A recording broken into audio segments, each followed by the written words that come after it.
everyone, and welcome to Red United TV. It's your boy, Ivorian Spice, back at it again with another catch-up volume edition number 4, guys. That's what I'm talking about, the catch-up volume 4, guys. And if you are new to the show, remember, first of all, remember to hit that subscription button, smash a like as well, guys. And this is the catch-up volume 4, where we review and reflect on what has happened at Manchester United this past week, of course. First of all, we like to start off the show, and as it's been a bit of a mixed feelings from Manchester United fans, in terms of what's been going on during the week. We started off the week in a good fashion, in good spirits, a W against Chelsea, and then in the midweek as well, a little bit of a slight disappointment, but it's not too disappointing, although we didn't lose. But yes, guys, we start off the week on Monday with a brilliant win against Chelsea.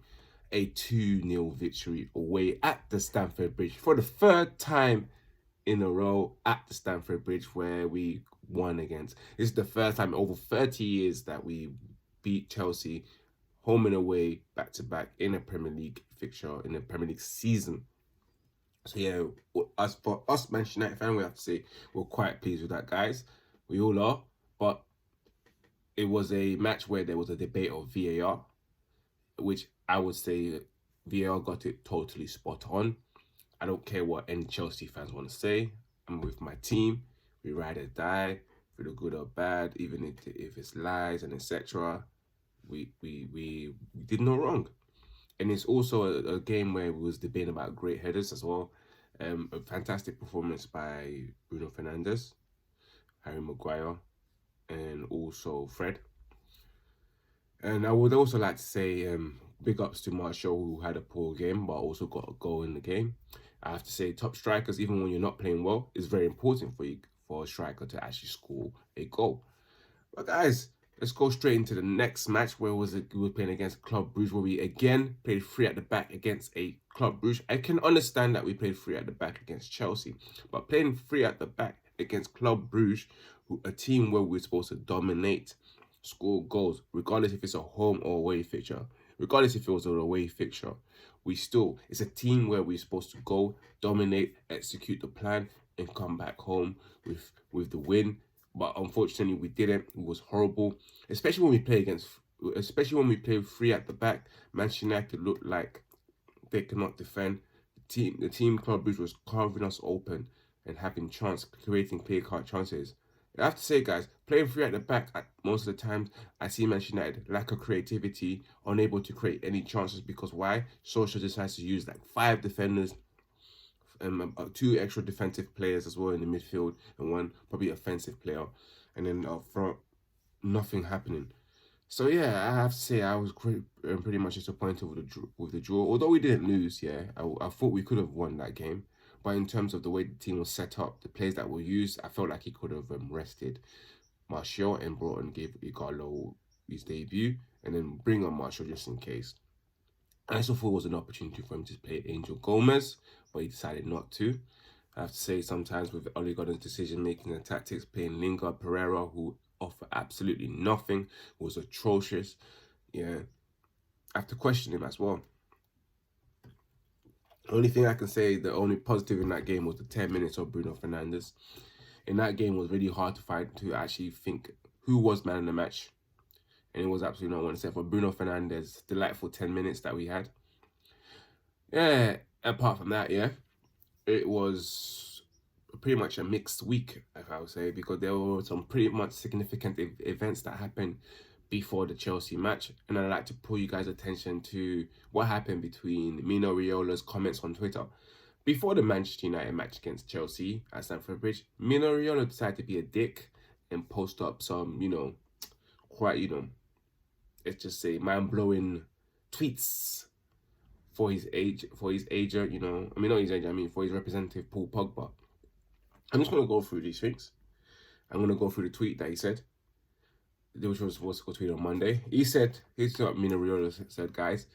Paul is not mine and for sure not Solskjaer's property. Paul is Paul Pogba. You cannot own a human being already for a long time in the UK or anywhere else. I hope Solskjaer do not want to suggest that Paul is his prisoner. And he said that in caps. Do not want to suggest that Paul is his prisoner. Again, we continue. But before Social makes comments about things, I say he should inform himself better about the content of what has been said. I am a free citizen who can think and express my thoughts. Until now, I was maybe too nice to him. Social should just remember things that he said in the summer to Paul. I think Social may be frustrated for different reasons, and it's now mixing up with some issues. I think that Social has other things to worry about. At least if I was him, I would. Pretty strong words from Mino Raiola, especially the last thing that he said. He said in capitals, at least if I was him, I would, in big caps. Shot fired. But I've got to say, very unprofessional of Mino Raiola. You know, a lot of us are cool, simply fed up with this saga, this drama. I'm tired of the East Enders soap op drama that we're having with Mino Raiola and Manchester United. And sometimes it makes me feel like I've had enough. We're tired. What's this all about? It's a joke. I was a person on that day when I saw this message. I actually reacted. I thought to myself, you know what? I've had enough of Mino Raiola, and I've had enough of Paul Pogba, because at the end of the day, you know, it's trying to show that he's bigger than the club itself, and no player or no agent is bigger than the club.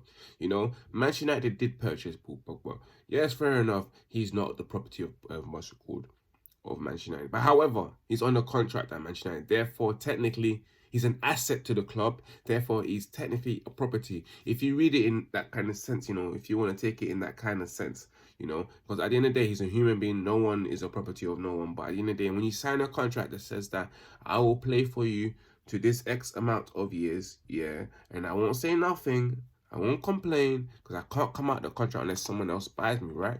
It's a contract at the end of the day that says that we own you to this amount of period. Let's be real. Let's be real. Let's be honest with each other. That's what the contract is. Contract saying that you belong to me until this date. This day, this date, this year. Then you're a free man. Exactly. So technically, yes, he's a property of Manchester United. Yes, he is, because they pay for it. They pay for him. You know, we're not calling this modern day slavery or anything like that. Just that they paid for him. You know, they spent 89 million. Until they're satisfied with their 89 million, just like a consumable product. Until I'm satisfied with the product that I bought, then yeah, maybe I can think about selling it. But apart from that, if the product hasn't done anything that I was supposed, because at the end of the day, you can't return this type of product that you purchased.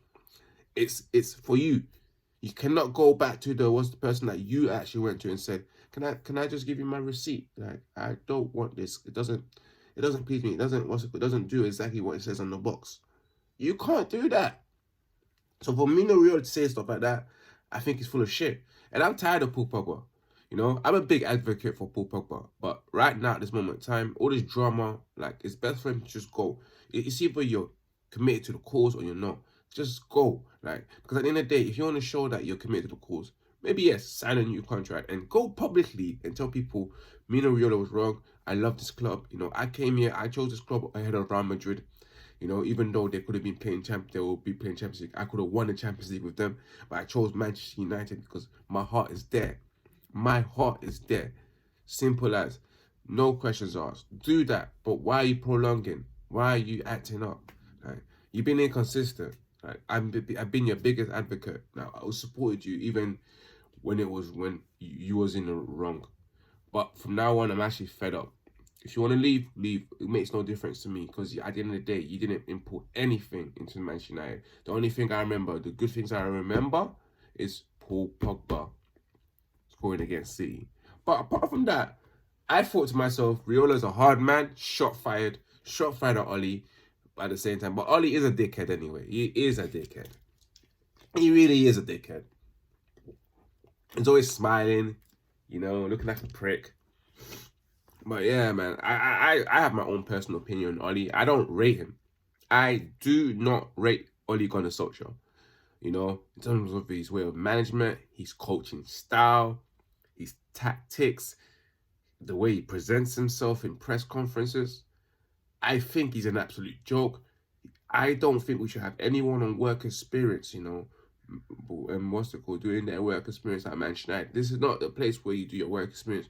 Go to clubs like Watford, Crystal Palace to do your work experience, them championship teams to do work experience. This isn't a place where you do work experience. This is where you're born ready, ready for it. You're competent of the highest level. Competency of at the highest level comes here. Not joke, man. So I'm tired of that.